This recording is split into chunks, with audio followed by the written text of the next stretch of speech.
So guys, working from home can come with a lot of distractions. There's Netflix, there's video games, there is your sweet bed, and there is the biggest one of all, at least for me, your phone. And for someone like me that's been working at home for almost my entire 13-year career, even when I was working at a firm and I had to go to the office, I still ended up working remotely for the last part of the year while I was on the firm. I face a lot of distractions every day, a lot of procrastination, and in this video, I'm going to be sharing with you 5 tricks that I was able to apply to make sure that I kill these distractions. But before we start, let's roll the intro.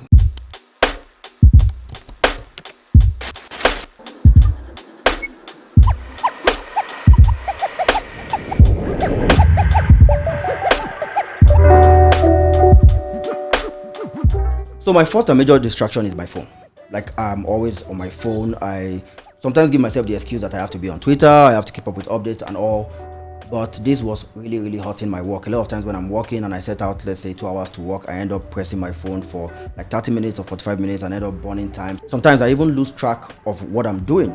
So what I did was this. I took my phone and I just hide it somewhere.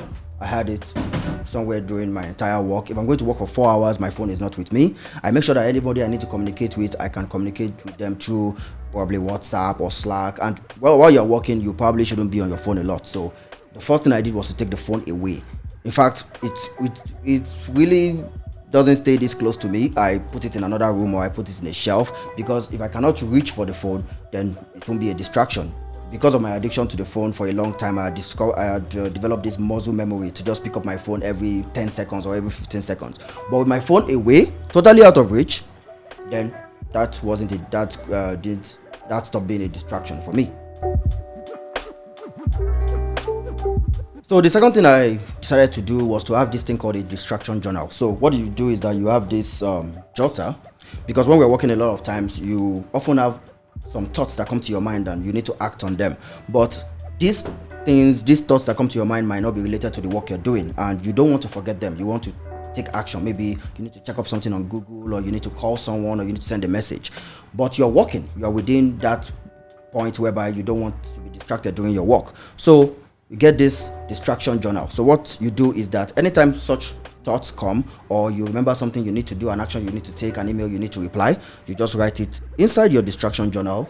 And when you're on your break, when you're on your work break, you just go back to your distraction journal and pick up the things that you need to do and do them. And yeah, that's how you're rest assured that you're going to act on these things later, because you have them jotted down. So the third strategy that I employed was to start using this tool called a Pomodoro timer. I hope I'm calling it correctly. Pomodoro timer. It's this very effective time management tool that helps you to work in like short bursts. So you work for like 25 minutes, then it gives you a 5 minutes break. Then you work for another 25 minutes, and it gives you a 5 minutes break. And I think after like 4 25-minute cycles, you then go on a long break, which is like 15 minutes. So it kind of gamifies the whole working process, whereby you reward yourself with short breaks after you have done a specific amount of work for 25 minutes, and it's a game changer. And when it gives you this 5 minutes breaks, those are the time that you can use to, attend to things in your distraction journal. So that's also one very effective tool that is able to help me organize my tasks, organize my work into these short time bursts, and surprisingly, you get a lot done in a very short time. Within the 25 minutes that you have to work, you make sure you don't do anything. If anything comes to your mind, remember to put it in the distraction journal.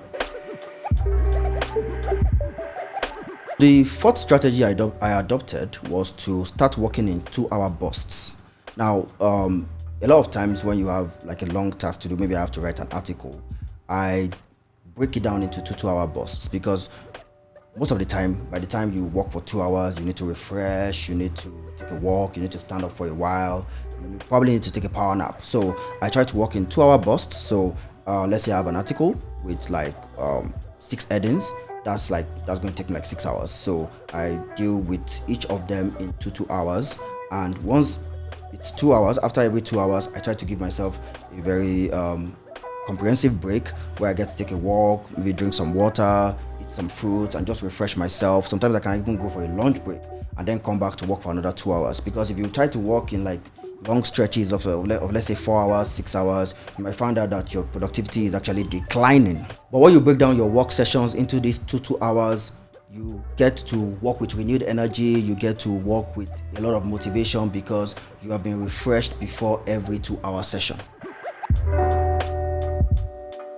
So lastly, this one I found out in the last, I think, almost 2 years, is to work with lo-fi music. Now, a lot of times you want to work with music, you want to encourage yourself as you're working because probably you're programming something very boring, or you're trying to write a very boring article, or the task is just, you don't have that like adrenaline burst, you don't have that like excitement to do the work you want to do, so you play some music in the background.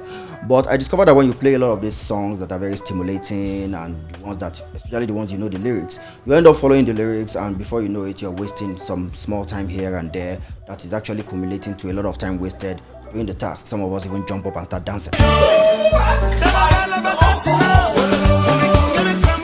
So I discovered lo-fi music, and with lo-fi music, you just have this soothing sounds that play.